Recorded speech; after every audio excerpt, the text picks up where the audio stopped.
रउआ लोग सुनतानी गायक दीपक विश्वकर्मा की आवाज में इस साल के सुपरहिट देवी भजन मैया सुनेली पुकार, जेकरा संगीत से सजौले बारे संजय सिंह निकलू, जे सुनल जाता देवचरण फिल्म के माध्यम से।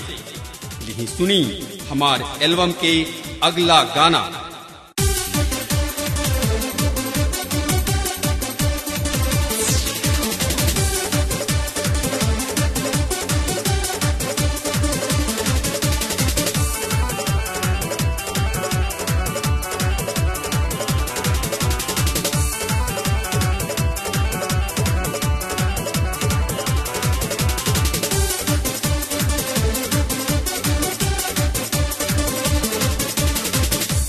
सारे गाजा चश्मा लाई के ना छोड़े लाशा लाई के मैया।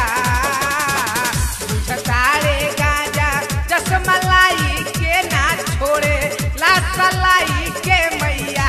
ए माई हो सुनी ले तू बोलमु के पुकार करे जा हमारे शहरत रहे ले।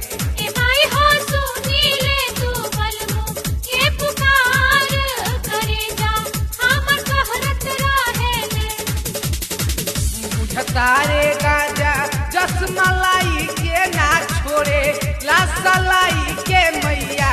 ए माई हो सुनी ले तू बोलमु के पुकार करे जा हमारे शहरत रहे ले।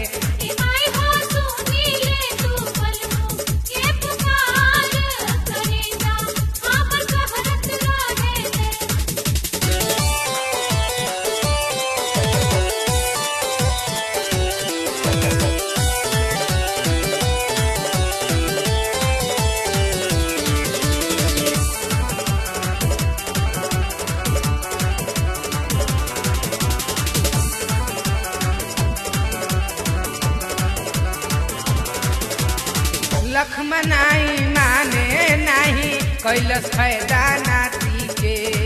नट बोल्ट सब ढील कई दिहलस हटी गल गई बाती के। लक्ष्मणाई माने नहीं कैलस फायदा नाती के। नट बोल्ट सब ढील कई दिहलस हटी गल गई बाती के।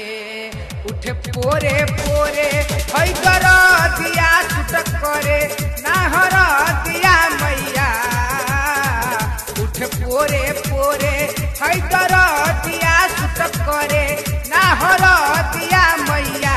ए माई हो सुनी ले तू बोलमु के पुकार करे जा हमारे शहरत रहे ले।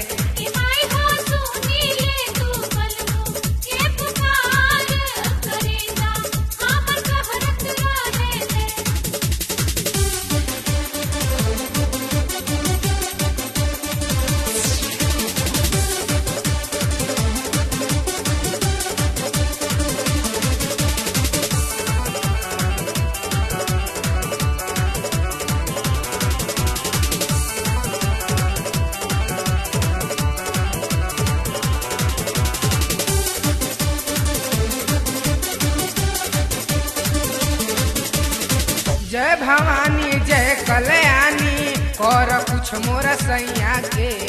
गलती से हमारा भूली गईनी अपना शीतला मैया के। जय भवानी जय कल्याणी कर कुछ मोर सैया के। गलती से हमारा भूली गईनी अपना शीतला मैया के। सूते ना देला हमके राती के चिलाला धोके छाती के मैया। सूते ना देला हमके राती के चिलाला धोके छाती के मैया। ए माई हो सुनी ले तू बोलमु के पुकार करे जा हमारे शहरत रहे ले।